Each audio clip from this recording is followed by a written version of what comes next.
Olá, Oba. é uma honra estar aqui. Estou aqui com o mais conhecido Léo Biasi, nosso jornalista, um repórter investigativo daqui de Itacoatiara. Mas eu gostaria que você fizesse uma breve introdução de sua figura, não só profissional, que é muito relevante, mas também figura como pessoa mesmo. Gostaria de saber um pouquinho da sua trajetória, que fascina quem conhece. Certeza. Primeiramente, obrigado, né, por estar juntamente conosco, né, tendo essa oportunidade de conhecer nossos trabalhos aqui em Itacoatiara. Eu me chamo Leonardo Biasi, né, hoje tenho 33 anos, atuo na cidade há cerca de 5 anos com um veículo de comunicação, né, que é o portal LCJ de Notícias, um portal onde engloba de tudo um pouco, não somente informação, mas o que a gente pode estar fazendo, né, para ajudar as pessoas também com atividades sociais, enfim, é um trabalho totalmente dinâmico, né, e que tem essa oportunidade da gente também ajudar as pessoas. É um dos focos a qual eu gosto muito de ponderar, né, no portal LCJ, que afinal sempre a gente se trata de notícias, né, as pessoas por vezes se incomodam muito que a gente acompanha fatos pesados, né, mas a gente consegue fazer acima de tudo essas ajudas também. Como eu disse, há 5 anos eu atuo em Itacoatiara, né? Nossa cidade, nasci aqui no município, né? Eu sou de 1992, né? Precisei ir para Manaus em 2012, 2013, né? Para aperfeiçoar, né, os conhecimentos. Aqui em Itacoatiara, infelizmente, a gente não tinha até então essas oportunidades como hoje temos, né, principalmente no ensino, né? Então, em Manaus passei 6 a 7 anos aproximadamente.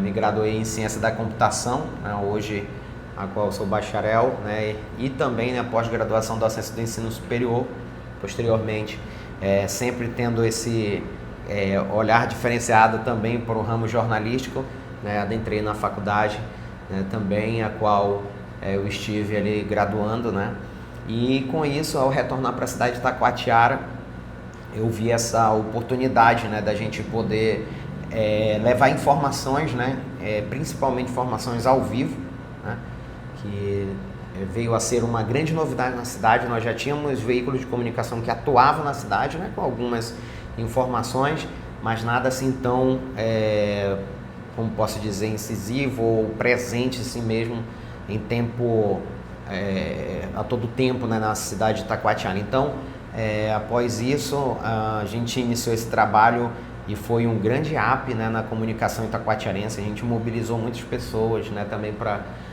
fazer, né, o trabalho jornalístico aqui na cidade de Itacoatiara, e sempre levando essa informação, né, para os nossos munícipes, e não somente munícipes, como vocês também. Sim, né? Exatamente. Você acompanha o nosso trabalho, né? Seu pai também acompanha, claro, né? Portal LCJ de Notícias. Então, inúmeras outras pessoas acompanham, né? Como você disse, seu canal é muito forte, né? Em São Paulo, né? O Portal LCJ também é o segundo maior estado até então, né? A gente era o Pará, né? Tinha essa audiência após o Amazonas. Agora São Paulo, nessa região aí sulista, ela traz assim uma força maior para o Portal LCJ de Notícias. Mas a situação mesmo do trabalho que a gente faz aqui, ele detém de uma responsabilidade muito grande, né? Muito grande mesmo. Não somente como o próprio Francisco Roskilde, né, que me trouxe para vocês conhecerem, né? É um dos nossos advogados, né, do Portal LCJ de Notícias, a qual a gente sempre acompanha várias ocorrências aqui em Itacoatiara, e também ele sabe das minhas lutas aqui na cidade, né? Inclusive nos cedeu esse espaço. É uma honra, doutor Francisco Roskilde. Francisco Roskilde, um grande advogado. Grande advogado, referência. Do nosso município, né? Com o Francisco Roskilde a gente já ganhou muitas causas, né?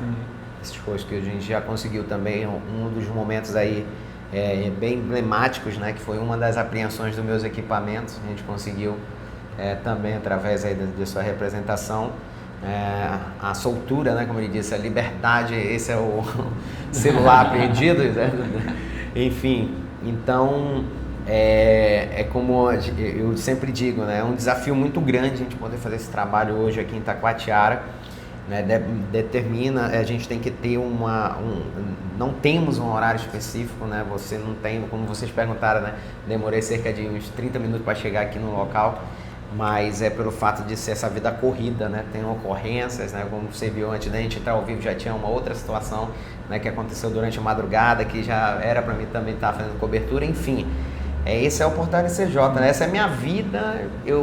Hoje eu resumo o Portal RCJ com a minha vida pessoal também, porque através do Portal RCJ eu abandonei, né? Basicamente, né?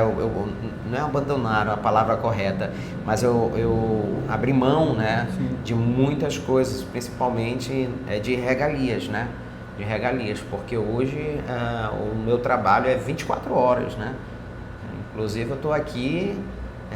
Eu dormi pouco mais aí de 3 horas somente durante a madrugada. A gente teve muitas ocorrências, né? A madrugada toda, corpos, pessoas morrendo. Então, basicamente é um trabalho muito intenso que demanda muito principalmente dessa perseverança, né? Para a gente continuar os trabalhos. Mas tem um ponto que é muito interessante. O que motivou, que deu esse foco, né? Para o Léo Biasi ser não só um jornalista, né, fazer o trabalho de jornalismo, mas ser aquele repórter também investigativo. Um repórter um jornalista que não só ajuda, mas também investiga. Aquele que sempre está acompanhando de perto, mas ele também faz na prática. O que motivou? O que deu essa motivação? No nosso ramo, nós optamos, né, principalmente pelas pautas, né, a qual nós levamos em consideração, e o Portal RCJ hoje eu tenho como até mesmo um objetivo, né, a gente poder nos aprofundar nos casos. Então, como o material todo é ao vivo, por inúmeras vezes a gente busca até mesmo solucionar casos, né? Por vezes os seguidores eles não têm aquela dimensão que a gente esteve intervindo, até porque em determinados momentos há aquele jogo de cintura, né, que a gente também não pode estar dando a entender que nós estamos intervindo, porque são casos complexos, né? Inúmeras outras situações que a gente já acompanhou aqui em Itacoatiara, né, que realmente tem uma responsabilidade. Como nós somos vulneráveis, estamos a todo tempo nas ruas, né, de Itacoatiara cobrindo todo tipo de pauta, todo tipo de assunto, né, sempre a gente faz esse trabalho, mas com muita responsabilidade acima de tudo. O que me atrai é a gente poder desvendar o que está acontecendo, a gente poder, né, saber que há sim uma outra possibilidade, né, do fato a qual está sendo narrado, e que a gente possa buscar, né, ter fontes. As pessoas hoje em Itacoatiara, eles possuem uma grande confiança no meu trabalho. Então isso é muito importante, né, preservar as fontes, entende? Para que a gente possa fazer um trabalho como esse, que é um trabalho que por certos momentos ele é incompreensível, né? Quando a gente nos aprofunda muito, né, na ocorrência, a gente sofre também represárias. Então ataques vindo de um lado, ataques vindo de outro. Então tem que ter muita responsabilidade. Mas o que mais me atrai a fazer a reportagem, né, a fazer esse acompanhamento em casos que deixam, né, essas dúvidas no ar, né, que são as reportagens de cunho investigativo, realmente é isso, ter essa vontade de saber o que realmente aconteceu. Há determinados momentos que até mesmo as nossas próprias autoridades, eles abrem mão daquilo, e a gente observa que pode ter algo ali que venha a mudar todo um cenário, né, da ocorrência. Então isso é muito interessante. Já teve casos como esse. Sim. Já acompanhei casos como esses, de que a gente ali apresentando para as autoridades que realmente tem alguma coisa estranha ali, que não estava se encaixando, né? E que realmente ali poderia ser um outro norte, conseguimos aí mostrar que realmente a reportagem de cunho investigativo ela tem um grande fundamento, e isso me atrai muito. né? Me atrai muito. Assim como teve também outros tipos de reportagem que teve aquela suposição para a gente tentar entender o outro lado e a gente viu que não, o lado era o correto ali da linha de investigação. Mas isso como eu digo, né? Isso que me atrai bastante nessas reportagens. Mas, no caso, a busca seria pela verdade. Sim. Porém, existe uma dificuldade no jornalismo, ao qual certeza que você, como profissional da área, sabe que existe. Hoje em dia o jornalismo ficou parcial. Sim. Hoje em dia o jornalismo não consegue ser mais como você estava falando, o investigativo, ou a busca pela verdade. Hoje tem sido muito trucado, como dizem, né? Ou seja, está muito difícil, sempre tem uma ideologia por trás, Sim. sempre tem... Então, como é que você, com a sua profissão, consegue desviar de tudo isso e falar, não, eu vou ser o melhor no que eu faço, mesmo tendo gente inclinada, mesmo tendo gente completamente desvirtuada da área, porque você sabe que jornalismo não é doutrinação. É verdade. E, no caso, como você faz para poder conseguir fugir disso? Porque tem gente que lhe assiste que é de um lado político, sim, aí sim. tem gente que é do outro. Como é que você consegue conciliar isso daí? Acima de tudo, nós temos que ter essa neutralidade, né? A gente tem que ser, né, imparcial, isento, e isso é difícil, é muito difícil. Confesso para você que, logicamente, a gente tem também um posicionamento, só que você tem que entender que aquele seu posicionamento, ele não deve ser levado em consideração, né? Você deve atuar de um nicho em que você venha a ter essa imparcialidade, né? Não puxando para lados, para ideologias formadas, né? Ideologias políticas, que é uma temática muito grande, né? Inclusive ontem eu estava fazendo uma cobertura aqui às margens do Rio Amazonas. Eu achei interessante, né? Que ali estava passando a Força Aérea Brasileira aqui, e muitos seguidores me ligavam ali para falar, olha, vai haver uma intervenção militar, Então ali, logicamente, a gente não sabe que não é isso, a gente sabe que não é isso, né? Mas aquilo ali é algo que atrai, né? Aquilo atrai atenção, né? Inclusive, nosso vídeo hoje no TikTok foi upado hoje, e já ultrapassou 40 mil acessos lá no TikTok. No Facebook, como é o nosso forte, né? A gente tem mais de 500 mil de seguidores, ele já ultrapassou 80 mil visualizações. Então, naquele assunto, né, naquela abordagem, tínhamos ali várias ideologias, informando, né, puxando para um lado, outros enfatizando que ontem nós tivemos uma determinação, né, nós tivemos o julgamento aí do ex-presidente Jair Messias Bolsonaro, né, Supremo Tribunal Federal ali esteve, né, em grande maioria, né, optando pela condenação. Então, as pessoas ali ficavam, hoje nós vamos, viva a liberdade, anistia. Então, isso daí é algo interessante. E eu tento sempre me manter nessa linha isenta. É difícil, como você fala, você se esquivou. Isso é interessante que você falou, porque eu me esquivo muito também. Eu tento me esquivar muito mesmo, porque eu tenho um posicionamento, mas eu não posso transparecer, né? E eu tenho que realmente trazer esse pensamento, eu tenho que trazer essa ideologia para que a gente possa agregar um público maior de pessoas que confiam no nosso trabalho e pessoas que veem que a gente está fazendo ali um trabalho que realmente não tendencia, né, para um lado e para o outro. E outra situação interessante que você pontuou, né, com relação hoje a muitos colegas, tem colegas que realmente são assim, eles optam por um lado, entende? Optam por um lado e pronto, ele segue essa linha realmente, e eu vejo que não é o necessário, mas hoje a gente pode ver que isso é tão real, né, no jornalismo, que hoje grandes emissoras também tendenciam de um lado para o outro. Um exemplo muito claro, a gente está vendo as redes abertas, né, emissoras grandes que puxam para um lado, puxam para o outro. Eu creio que a questão de incentivos também, tá? Emissoras que não tinham incentivo com um determinado representante, depois tem um incentivo com outro representante. Eu confesso que isso daí também pesa na balança, porque a gente também é um veículo de comunicação e a gente precisa de incentivo. E tem um representante que incentiva a gente, tem outro que não incentiva. Então pesa na balança e a gente tem que saber fazer o que você disse, se esquivar, para que a gente não possa ser uma pessoa, né, ali parcial, né?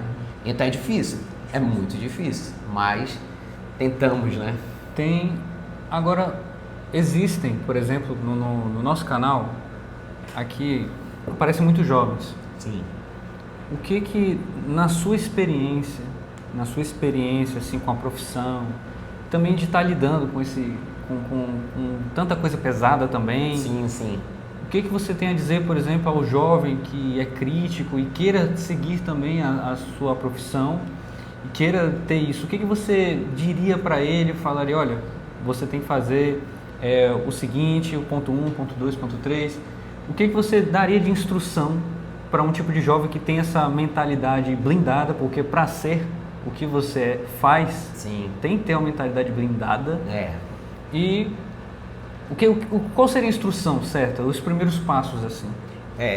Para a gente fazer um trabalho de comunicação, ele já é difícil, né? É muito difícil você ser um comunicador. E principalmente hoje, a gente observa, né, que as pessoas elas têm a sua mente formada, né? E por muitas das vezes, em qualquer ramo, qualquer profissão especificamente, sempre vai acontecer isso. E o que a gente só tem a dizer para as pessoas que se inspiram, né, que queiram fazer um trabalho, né, como esse, né, um trabalho que venha acompanhar não somente ocorrências, né, policiais, como ocorrências também políticas, né, que existe muitas pautas como essa, sempre ter essa isenção, essa imparcialidade, né, porque hoje em dia a gente observa que temos muitas pessoas que são prendadas mesmo naquilo que eles levam como ideologia.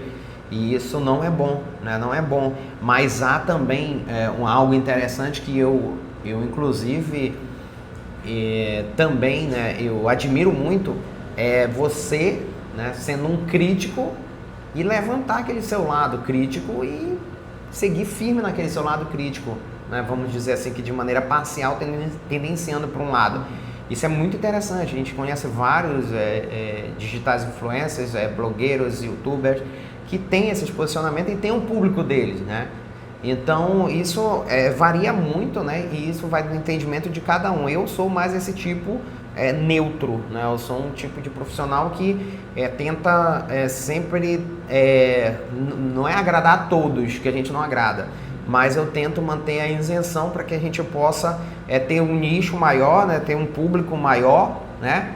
E de pessoas que realmente gostem do nosso trabalho e que a gente possa, né, sempre agradar a todos. Olha aqui, em Itacoatiara, vou te dar um exemplo, vamos puxar um lado político, para política específica. A política, sempre eu acompanhei aqui em Itacoatiara também. E nós temos também essa divisão aqui na nossa cidade. Direita, esquerda, o Partido dos Trabalhadores, né, um partido muito forte, muito grande aqui também na nossa cidade, né, que até então esteve, né, nos pleitos anteriores, já teve a representação, né, consecutiva, né, na gestão de Peixoto, né, foram 2 vezes, né, aqui a prefeitura, né, eles tomaram coordenando, né, liderando na cidade, e foi um tipo de diálogo que a gente tem com todos eles. A gente tem colegas do lado do Partido dos Trabalhadores, né, com o próprio Francisco Rosquilha, também é um político, né, aliado do Partido dos Trabalhadores, né, já 3 mandatos, né, já teve. É importante a gente ressaltar isso, né, que ele já esteve à frente também aqui da nossa vereança no município de Itacoatiara, representando o Poder Legislativo. Ele é uma pessoa que realmente ele é firme no posicionamento dele, do lado PT e pronto. No entanto, que no último pleito, Francisco Rosquilha abriu mão, né, de vir na política pelo posicionamento do partido dele. Então isso é algo admirável. Então é como eu digo, tem aqueles 2 tipos, né, de balança. Você vai lá e segura aquela sua ideologia, ou senão você vai e opta para os 2 lados. Eu sou mais desse lado, neutralizado aqui, respeito a todos, e eu tenho um grande carinho de todas as pessoas aqui de diversos lados, opiniões, entendimentos, enfim. É seguir aí a sua ideologia. Porém, tem outra questão muito, muito interessante, que, por exemplo, para um profissional dessa área, logicamente, vai ter sim muitas perguntas sobre isso, porque é uma profissão realmente desafiadora. Sim. No caso, na sua visão, falta liberdade hoje nessa profissão para ter aquela crítica intelectual independente? Falta liberdade para o jornalista hoje, ou reportagem investigativa? Está faltando isso no Brasil? Por exemplo, no Brasil está tendo cerceamento de defesa, algo do tipo? Com certeza, a gente observa uma dificuldade muito grande, né? Hoje a gente leva a Constituição na costa, né? Que seria o interessante, né? Mas realmente a gente ainda tem uma certa dificuldade. O jornalismo hoje em si, a reportagem hoje, não somente com esse lado, né, da liberdade de expressão, né, também ele não tem esse conhecimento por ampla, a sociedade, né, em si, eles não conhecem, né, especificamente como são os nossos trabalhos, e por vezes eles tentam cercear os nossos direitos também. Eu, como sou muito incisivo aqui na cidade, muito presente na cidade de Itacoatiara, eu passo por muitas situações como essa, entende? Da gente ter, até mesmo eu já passei um episódio muito complicado na cidade. Eu estou num local público, por exemplo, né? Vou te trazer um exemplo real do que mobilizou toda essa cidade. Aqui em Itacoatiara praticamente parou, né? Com esse episódio que aconteceu, e até o senhor Francisco Rosquillo também sabe, que foi o impedimento do meu trabalho, eu estando em um espaço público, né, que seria à frente, né, do cemitério de Itacoatiara. Ali eu estava fazendo uma cobertura de vilipêndio de cadáver, né, e nessa cobertura de vilipêndio de cadáver, uma representante da nossa cidade, a delegada, né, que na ocasião estava à frente na delegacia de polícia, ela havia algumas divergências de pensamentos comigo, né? Desde quando ela chegou na cidade, a gente rebatia muito, né? Porque é uma servidora pública a qual alegava que ela teria todos os direitos de imagem dela e que eu não tinha qualquer tipo de autorização para veiculação, né, da imagem dela. Não, pelo contrário, qualquer servidor público, estando no exercício de sua função, tá? Nós somos fiscais. Qualquer um de nós, né? Eu, você, independente de qual profissão você seja, nós somos também, né, de acordo com a nossa Constituição, nós precisamos ter essa garantia dos nossos direitos e dos nossos deveres e, acima de tudo, né, da liberdade de expressão, da liberdade de imprensa, enfim. Então, um episódio como esse, eu passei por um momento ali constrangedor. Fui preso, né? Terminei tendo os equipamentos apreendidos, como eu disse, né? A gente esteve representando junto com o nosso amigo advogado Francisco Rosquillo, e conseguimos, após 3 anos, é isso? Uns 2 anos, né? Mais ou menos 2 a 3 anos, basicamente ter a liberdade de novo dos equipamentos. Então, isso leva muito à temática. O entendimento também de uma autoridade que tem um poder de prisão, como, por exemplo, você poder ver uma atrocidade dessa como aconteceu, respondendo por desacato à autoridade, né, e bens apreendidos. Mas como? Eu lhe pergunto, o que eu fiz? Em que momento eu desacatei a autoridade? Se durante eu estava ao vivo o tempo todo, ali fazendo aquela cobertura, tem uma área de isolamento? Não teve. Entende? Apesar de eu estar ali no cemitério à frente, filmando à frente do cemitério, e no momento que eu entro no cemitério e eles estavam verificando ali o túmulo, né, não teve uma área de isolamento. No entanto, que eu fiquei metros distante daquilo. Mas por haver essa desavença, né, eu posso dizer assim, esse conflito de pensamentos entre eu e ela, aí ela decidiu me prender. Então eu vejo que hoje realmente a gente tem uma grande dificuldade mesmo no Brasil, apesar de ser um país, né, como nós dizemos, um país democrático de fato de direito. Mas hoje o Brasil, ele precisa ainda, né, a mentalidade dos nossos representantes precisam ainda realmente tentar abstrair essa pauta, né, para que a gente possa ter um país que realmente tem vez e voz, principalmente os veículos de comunicação. E numa questão que é muito interessante, quando você falou da apreensão dos equipamentos, por exemplo, o cerceamento da sua liberdade, Sim. né? Isso é muito interessante, porque, no caso, isso tem alguma coisa a ver de, por exemplo, candidatura? Não, não. O que Até motiva? então não tinha. O que motiva? Como eu disse mesmo, essa questão do pensamento dela divergir, né, do entendimento dela como servidora pública. Desde quando ela veio para a cidade de Itacoatiara, ela se incomodava da gente filmar as ações dela. Entende? De filmar o que ela fazia, do que, por exemplo, apreensões na delegacia de polícia. Ali no momento, logo quando ela veio, a primeira vez que a gente se conheceu, ela estava fazendo, a polícia militar estava fazendo uma apresentação de tráfico de drogas.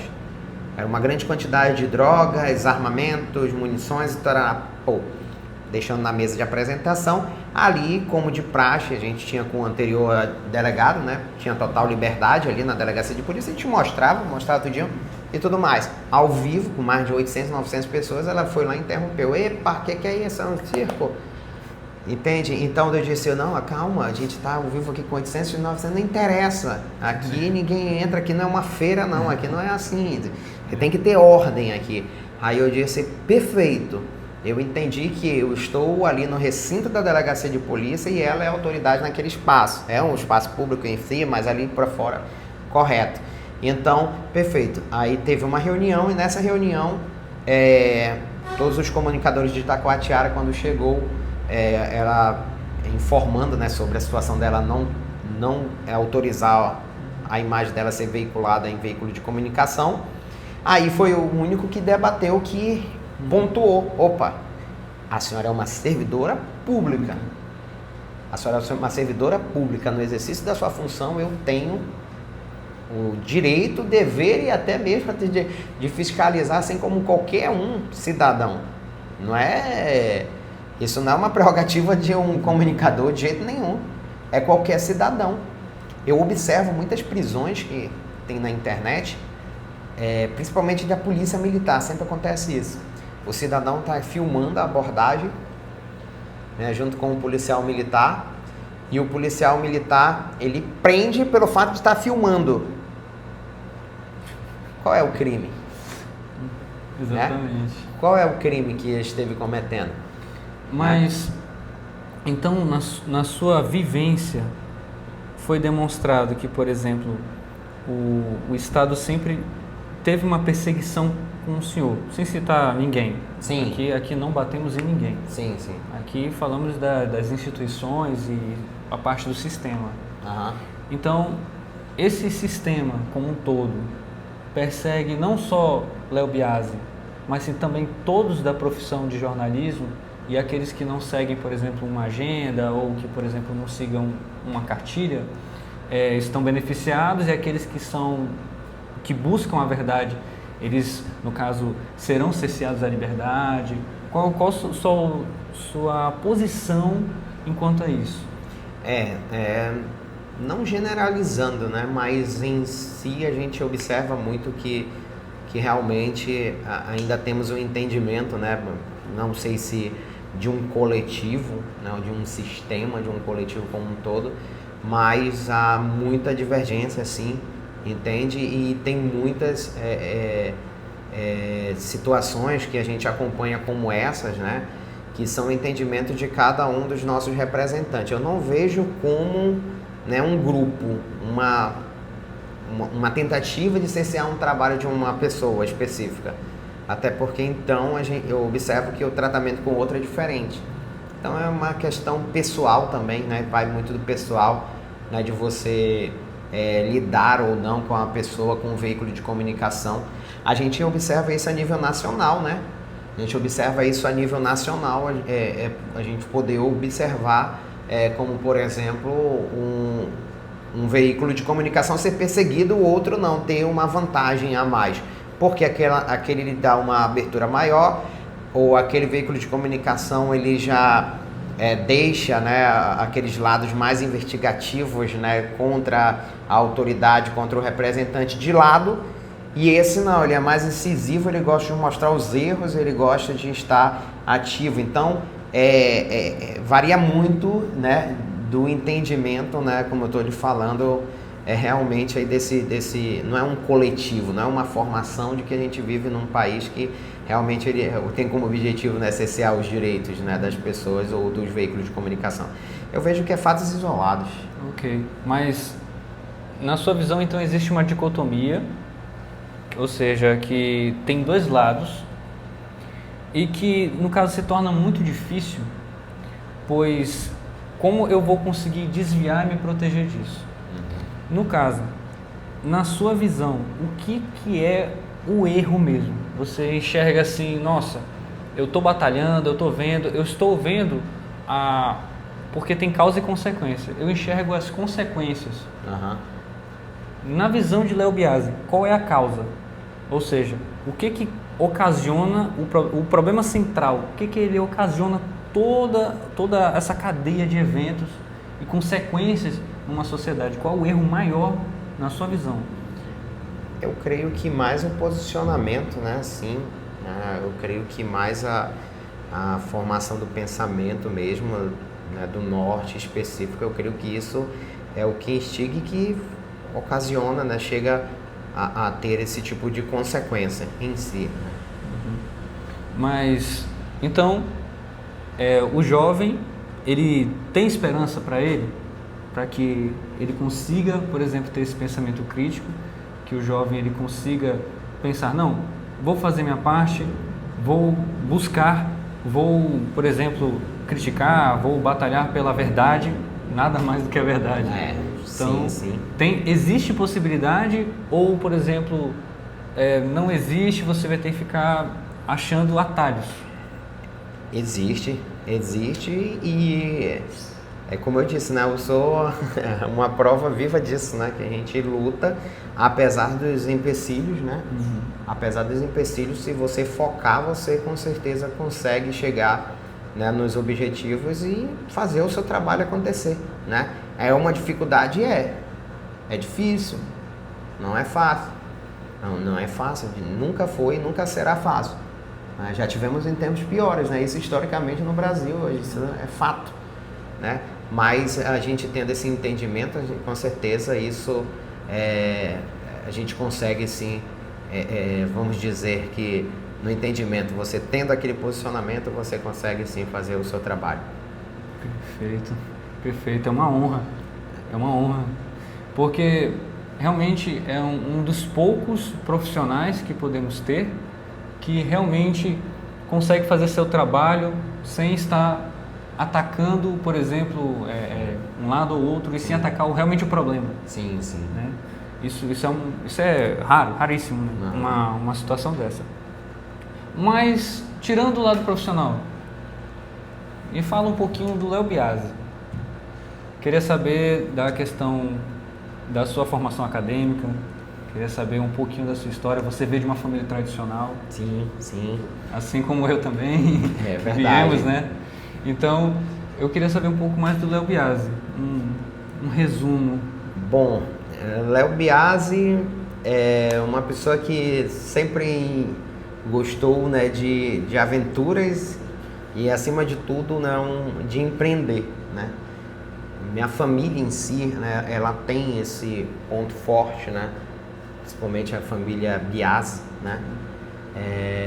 Que nós temos ali um nicho muito grande de pessoas que partiram para o ramo empresarial. E hoje a gente tem uma estrutura, né? A nossa família tem uma estrutura de pessoas empreendedoras hoje em Itacoatiara. Então, eu seguir isso, eu creio que isso flui muito também aí da nossa, vamos dizer assim, do nosso lado hereditário, né? Vindo como uma raiz em si. E em cima disso, né? Eu sempre empreendi, como eu falei, desde pequeno. Eu tive inúmeras empresas, eu já tive lan house, videogame, né? Já fui empreendedor no ramo farmacêutico, entende? Inclusive foi o meu último empreendimento, né? Atuo com um veículo de comunicação que, querendo ou não, é uma empresa que vende publicidade, né? E é muito bom isso, a gente poder, né, empreender e também acima de tudo, né, poder gerar emprego e renda. Então eu sempre fui esse tipo de pessoa que buscou, né, a sua independência, né, financeira desde pequeno. E hoje, né, aos 33 anos, né, a gente consegue já ver, né, olhar para trás e, poxa, eu já conquistei isso, já conquistei tudo isso. Mas em cima de muito esforço, né, muito trabalho, né, um trabalho árduo, e que entre erros e acertos, né, a gente consegue ter uma dimensão que hoje eu cheguei, né, onde eu queria estar e que eu quero muito mais. Né? Muitas pessoas informam que eu tenho um potencial maior ainda, né, de poder, né, quem sabe um dia, né, estar em um outro, vamos dizer assim, um patamar, né, uma condição financeira bem melhor também, né? Mas enfim, é isso. As minhas formações, como eu disse, elas sempre foram voltadas, né, para a área da comunicação, né? A área da comunicação, ciência da comunicação, desde pequeno eu sempre tive essa vivência com a computação, entende? No nosso tempo, eu sou de 92, né? Você é de? Sou de 2000. Você é de 2000, eu de 92, 2000 ele ainda não pegou tantas coisas, mas na 90, né? Eu creio que o Francisco também sabe, né? De 90 a gente não tinha nem celular, né, Francisco?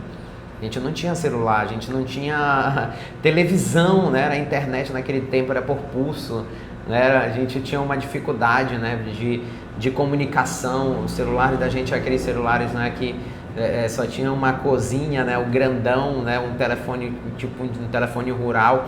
Então, desde esse tempo, quando surgiu a era digital, né, o início da era digital, que eu posso dizer que ela surgiu com o surgimento do telefone, né, e do computador, né, do desktop, como é conhecido, que é o computador de mesa.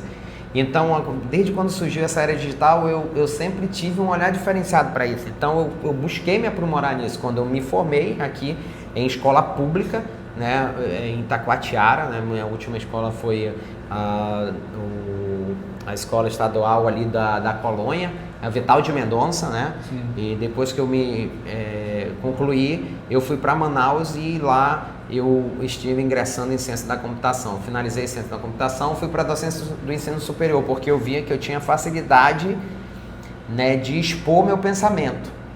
Né? Eu tinha facilidade de ensinar as pessoas. Então, eu entrei nesse ramo entendendo que um dia eu seria um profissional da educação. E foi o que aconteceu. Eu sou um professor hoje, querendo ou não, eu sou um professor também. E a partir desse momento que eu me graduo eu venho para Itacoatiara, além disso trabalhei em distrito industrial, trabalhei na Unimed também, trabalhei em grandes empresas, né, de Manaus, larguei tudo e vim para Itacoatiara após passar num concurso da SEDUC, para professor, né, em mediação tecnológica, né, profissional de mediação tecnológica. Eu vim para Itacoatiara. Quando eu vim para a cidade, a gente passou por momentos difíceis, né? Eu passei um momento difícil. Eu tinha um trabalho de analista de sistema em Manaus, abri mão para mim, né, pelo concurso público. Cheguei aqui o concurso público para convocar, né? Foi uma luta muito grande. Apesar de eu receber muito mais lá em Manaus, né? Mas aquilo que eu recebi em Manaus, eu gastava também. E eu estando com um concurso público aqui em Itacoatiara, onde minha família, onde toda a minha família mora, né? O resto que moram assim são mais as pessoas que vão para também procurar um conhecimento, depois voltaram para a cidade de Itacoatiara. Então, eu voltei para a cidade, veio a pandemia do Covid, tive que me moldar, né? Lecionei em várias instituições, né? Centro de Educação Tecnológica do Amazonas, lecionei na comunidade digital, lecionei para alunos voltados também para áreas exatas. Então, até eu chegar, né, nessa minha estabilidade aí, foi uma luta difícil, viu? Eu sabia que eu era até DJ? Eu era DJ. E virei um DJ muito conhecido. Porque tudo que eu trago como projeto para mim, eu levo muito a sério. Né? Era meu hobby antes, né? Eu tinha uma mesa de som. Eu vi que quando eu estava com dificuldade financeira aqui em Itacoatiara, eu falei, cara, eu vou pegar minha mesa de som, vou pegar uma caixinha de som e eu vou tocar em aniversários, né? Eu gostava, né, de flashback e tudo mais, mas o aniversário eles não vão gostar só de flashback, né? Eles vão gostar de Eurodance, enfim. Eu vou ter que dinamizar, vou ter que criar um repertório. E como eu sou uma pessoa eclética, que gostava de tudo, eu consegui levar isso e fiz um nome, fiz uma estrutura como DJ, né, como disc jockey aqui em Itacoatiara, especificamente. Muita gente não sabe, tá, disso, mas no portal, às vezes, quando algumas pessoas param e falam, ei DJ, porque me conhece quando eu era DJ, né? O Rick Brother ali, o irmão do prefeito de Itacoatiara, o tio do prefeito de Itacoatiara, me conhece como DJ também. Então, posteriormente isso veio a pandemia. Quando veio a pandemia, aí sim a gente viu a dificuldade. E agora, cadê o DJ que vivia das noites? Eu precisei viver de auxílio aqui em Itacoatiara, o auxílio do governo federal, né, que me salvou naquele tempo, né, porque eu já tinha um patamar de ganhar R$600 por festa aqui em Itacoatiara, fazia 500, R$600 uma festa, e depois que veio a pandemia do Covid, então foi aí que surge o veículo de comunicação, o LCJ, na pandemia do Covid, quando eu, obcecado por notícia, acompanhava que aquele vírus estava se disparando, estava disparando, né, nos países asiáticos, enfim, ali a gente pôde ver aquela situação calamitosa, né, e eu já tinha a dimensão que chegaria no Brasil. Aqui no Brasil o pessoal falava, não vai chegar. Então iniciei o projeto do portal um pouco antes da pandemia, mas já vendo que iria surgir e vir para o Brasil, né? E quando a pandemia veio para cá, eu tive um papel muito importante na cidade de Itacoatiara. A gente pôde mostrar o sofrimento, né, da nossa cidade, né, o sofrimento que eu acho que vocês estavam em Manaus, né? Sim. Em Manaus, eu estava aqui em Itacoatiara, a gente via um sofrimento horrível, eram famílias, 9, 10 famílias chorando pela perda de dos seus familiares, né, com falta de oxigênio, e o veículo de comunicação LCJ, ele, assim como os demais também, né, que acompanharam, mas eu era muito incisivo, eu ficava dia e noite, eu dormia dentro do carro, olhando a chegada, porque se não chegasse o oxigênio em 2, 3 horas, iria faltar oxigênio e ia morrer gente no hospital. Então eu dormia no carro ali estacionado atrás do hospital, para a gente poder trazer uma notícia, né, de boa para a comunidade itacoatiarense. E ali foi um momento mais desafiador, né, e mais assim crítico, e que eu pude viver na minha vida toda, ver de perto o sofrimento, né? Muitas pessoas acham que é fácil o nosso trabalho, né? Muitas pessoas falam críticos, né? Pessoas críticas, que a crítica é construtiva, ela é boa. Agora a ofensiva já não é boa, eu já não vejo como... As pessoas chamam muito os veículos de comunicação, os comunicadores, né, de urubus, né, de pessoas que têm como seu objetivo, né, somente de mostrar a desgraça. Olha o que a gente fez durante a pandemia do Covid. Olha, de empresa de Manaus que entrava em contato conosco aqui, que entrou em contato com o Portal LCJ, que trouxe caminhão fechado de EPIs para a nossa cidade. Olha, de empresas como, por exemplo, de praticagem, que destinaram mais de 200 mil, 300 mil de respiradores para a cidade de Itacoatiara, vendo aquele sofrimento que estava sendo exposto pelo portal de notícias, né? Veio até cilindros de Gustavo Lima, veio para cá também, para Itacoatiara. Então o nosso trabalho, ele é muito importante numa sociedade. É você acompanhar a realidade, né, do seu município, é você expor a realidade do seu município sem maquiagem, né? E precisa, como eu disse para você, a gente precisa ser muito isento, a gente precisa ter essa imparcialidade para a gente mostrar a realidade de uma cidade, né, e que a gente possa reverter em melhorias. Inclusive, a gente está passando agora pelo setembro, né?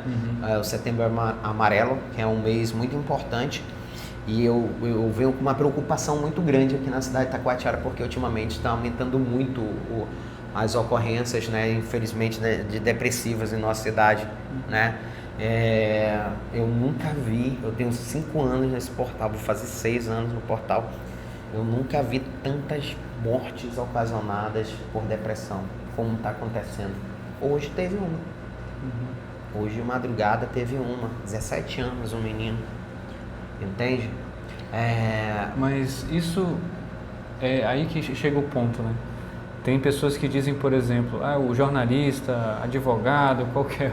Eles chamam de abutre da sociedade. Sim, muito criticado. Mas não é isso. Não é abutre da sociedade. Ele é o essencial. Por quê? Porque, por exemplo, sem um Léo Biasi, ou sem, por exemplo, o doutor, nós não conseguimos resolver problemas. Com certeza. Então, a gente tem que resolver problemas. Com certeza. Então, quem está botando a mão na massa, quem está se predispondo a falar, não, eu vou resolver por você, né? Eu vou resolver por você. Então, é essencial sim, né? Tem gente que diz que não é essencial, mas é sim. Então, só para finalizar, que nosso tempo já está se encerrando. Inclusive, de antemão, já deixei, eu conversando também com a produção aí. Tiver lá por Manaus, a gente fazer o estúdio lá de vocês, vamos, né? Por favor. A gente poder. Eu insisto. Né? E mais uma vez agradecendo ao Dr. Francisco Roskilde. Mais uma vez, obrigado pelo seu espaço, obrigado pela paciência.